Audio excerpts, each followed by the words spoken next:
What's up, guys? Welcome back to another video. So today we're going to go over basically 5 reasons why people fail with Amazon, in my opinion. Now a lot of people think that when they get into Amazon it's going to be something where they can just jump on and start making money as soon as possible, and you can't really do that. You can't really do that with any business aspect. So the first thing that we're going to talk about is the product launch. So a lot of people don't launch their product correctly, including me. I didn't launch my product correctly, the first one.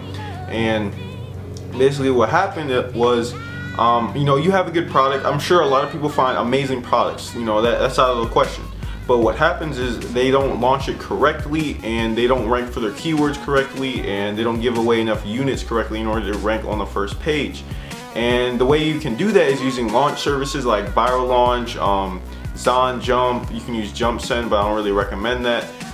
Then you can use Facebook, and then you can just combine all these things together, the giveaways plus the Facebook ads plus the PPC, and that's how you launch your product. You do it all at the same time, so you give your product the best oomph you can, so you can just launch it out in the space and start selling, and rank on that first page, and you want to stick there.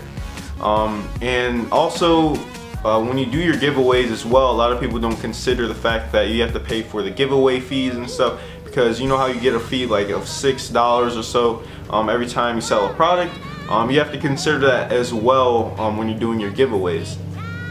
And I think a lot of people fail with Amazon FBA as well, because they might run out of budget, because a lot of us, we're teenagers, we're people that are in our early 20s, might be in college, and you don't have a lot of money in order to invest into a product. So you might have the money to invest in a product, but you don't have enough money to do a proper launch, which is why I think that a lot of people fail as well.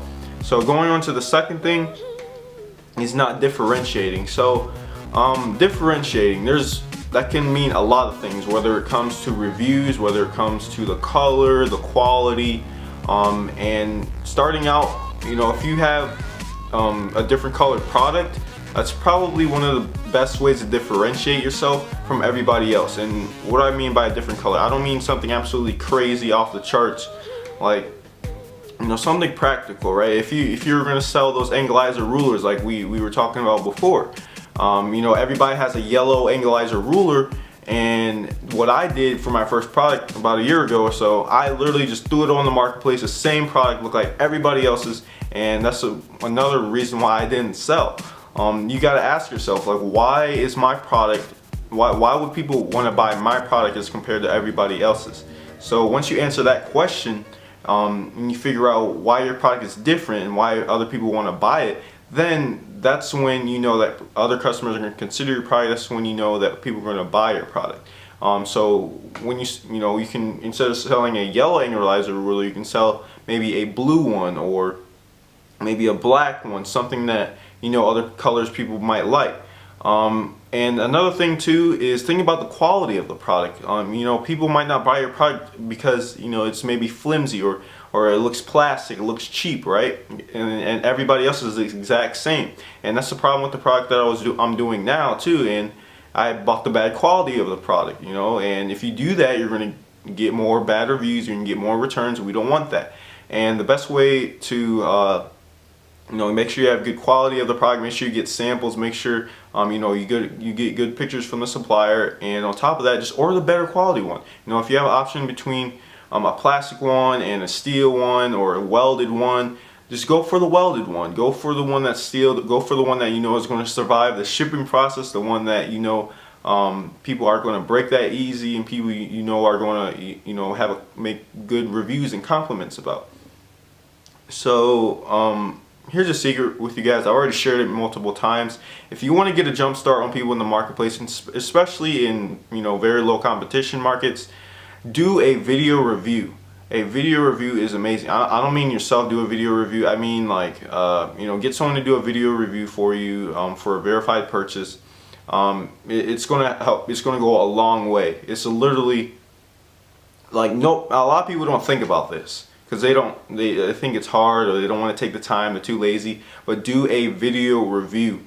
even if you do more than one. If you do that, you're going to differentiate everybody else. Everybody else is going to have like, you know, crappy pictures and, you know, just worded reviews. You guys want to differentiate yourself, because I've seen many products where they just have video reviews for it and they completely kill it. They don't have like the best listing in the world and the best product in the world, but they just have a video review. Like, people want verification. People want you know, that type of social justification in order to figure out why your product is better than everybody else's.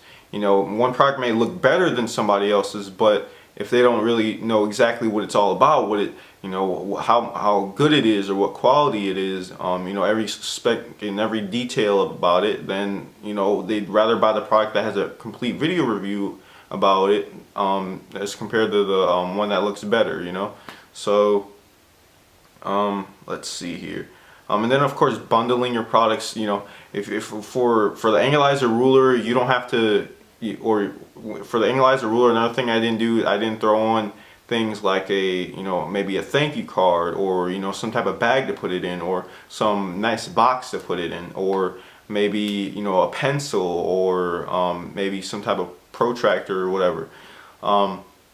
That's another thing. Like, if you can find a product to throw onto it, something that's related to it, because most likely if you're talking to a supplier that sells Angulizer rulers, or, you know, products that are you know, construction related, then most likely they're going to have products that are accessories to it. So you can ask them about that, and most of the time it's not going to be that of an expensive add-on. Maybe it would be maybe 20 cents or at most $1, because that's at most what you want to be spending when you're throwing on an extra product. And when you're doing that, you're going to be able to up your price a little bit in order to differentiate from everybody else, just because you have that bundle. So that's another thing to consider, guys. Going on to the third one, is not enough reviews. So a lot of people, they aren't patient when they want to launch a product. You know, they get maybe 3 reviews, you know, and maybe their listing isn't complete yet, but they just want to launch it. They just want to get out there. And guys, you can't do that. You have to put as much work as you can before you do your product launch. It's like going in for a job or interview, right? You don't go in looking all casual. You don't go in, you know, with your hair all messed up. You don't go in, you know, looking bad and, you know, not prepared. You go in prepared, ready to go, you know. So you got to consider that as well with the product. So by doing that, you're going to be able to differentiate from everybody else. Alright guys, so going on to the fourth thing, so sorry my camera just died earlier on, but the fourth thing is, you know, if you don't see sales initially, if you start to launch your product and you don't make the money that you were expecting, or, you know, your product isn't getting sales, guys, don't give up. Don't automatically liquidate your product, because that's what I did initially on my first product, and I realized that was a really dumb mistake, because if you do that, you're preventing yourself from recuperating. You're preventing yourself from finding alternative ways in order to relaunch your product, or, you know, go on Facebook or sell them out on eBay, and you're just cutting yourself off from different opportunities that you can you can take on if you don't initially meet the goals that you set for yourself. So don't liquidate your guys' product, you know, especially if you know it's a good product. Like I did for my first one. I knew it was a good product, but I wasn't seeing, I didn't know all the other opportunities that you could, you know, all these different ways you could sell the product, not just on Amazon, but even on eBay. And on top of that, you can relaunch your product as well if it doesn't go right the first time. Just save up money till you have enough in order to do giveaways and do more research on the keywords. So don't quit. Don't just liquidate your product. And, you know, the fifth thing, right? Don't, you know, hop around too much. You know, the first time I did my product, I was like, okay, you know, this isn't for me. So I moved on to, you know, do something else. I tried affiliate marketing, and then I did Shopify, and then I stick to those. I try to learn those as much as I can, but I realized that it's better for you guys to put your 90% into one thing instead of putting, you know, 10% here, 10% here, you know, 10% in 10 different things. When you can just put all your energy on one thing, you know, you just focus on Amazon, or focus on affiliate marketing, or focus on Shopify. Don't hop around too much, because if you do that, you're not giving it your all. You're not you're okay, I'll just put it like this. If you had a loading screen, right?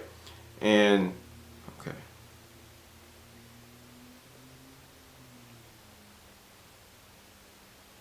All right, so yeah, just keep it the same. Just go on, do another product if you have to. Sell the product that you have now, put it up on eBay. Use that money in order for you to invest into another product. And I'll go into even a sixth thing, right? A sixth thing why some people might fail with Amazon, especially in 2018, it's just like they might see too much competition. They're like, oh, okay, there's a lot of these people that are taking up the marketplace, all these sellers coming in because of all these YouTube gurus and stuff. You guys got to realize that there's tons of products coming in on Amazon all the time, and it's not that Amazon is competitive, it's that products are getting competitive over time, and there's always going to be a different range of competitiveness in the marketplace. There's going to be products that just came out, have no competition. There's going to be products in the marketplace that have been up there for a year or so, and everybody has like 100 or so reviews. So you have to consider that.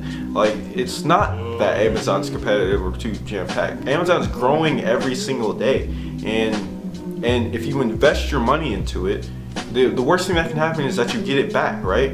Even if it takes a couple months for you to get your money back, that's enough time for you to slowly get it back, and on top of that, work, and then you'll be able to start to launch another product within a couple months or so, and that's nothing. So don't be scared to jump into this. A lot of people don't consider this, and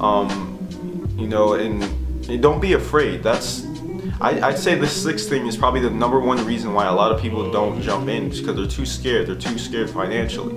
And the first time I started out, I started out with social media marketing, and that was like $700 for the course. And then I was like, okay, this ain't for me. So I got the refund, and I saved up for the money I had from my job, and then like Christmas gifts and all this other stuff, and I was able to launch my product literally like the month after.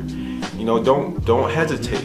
Because the longer you hesitate, the longer you think about it, you're not going to make any moves. So just consider those things, guys. It's not that hard. Sometimes you just got to say screw it and move on. But yeah, guys, that's all I wanted to talk about for this video. It's just top 6 or 7 things that I think are why people might fail with Amazon. And the one thing that I just mentioned is probably the worst. You have to get over that. It's the mental thing, right? That's the hardest thing with any business aspect. It's 80% mental, it's 20% skill set and work. You have to have the right mindset when you're going into this. So guys, hopefully you enjoyed this video. Make sure you like down below, make sure you subscribe, make sure you comment, tell me what you guys want to see, and I'll see you guys next time. Peace.